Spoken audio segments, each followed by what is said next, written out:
எங்க மக்களே ரசிக்கிறாங்கன்னா கூடயே அதை காத்தையே நாங்க சுவாசிக்கிறோம், அவருடைய காத்தை. அப்ப எங்களுக்கு எப்படி இருக்கும், எங்களுக்கு எப்படி இருக்கும்ன்றதை நீங்க பாருங்க. 20 வருஷம் கழிச்சு வந்து இது ஒரு ரெக்கார்ட் பிரேக் பண்ணிருக்குது. உண்மையாவே எல்லாருக்கும் இந்த நேரத்துல, தோழர்களுக்கும் ரசிகர்களுக்கும் இந்த நேரத்துல நான் நன்றியை தெரிவிச்சுக்கிறேன். தளபதினாலே வெற்றி தானே.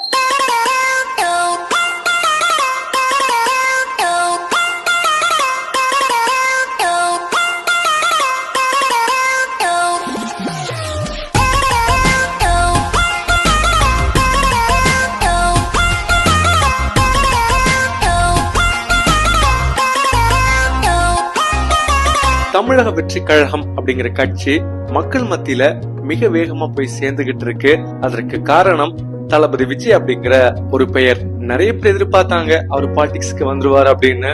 அதன்படியே அவரும் அறிவிச்சிட்டாரு, 2026 நான் களத்துக்கு வரப்போறேன் அப்படின்னு.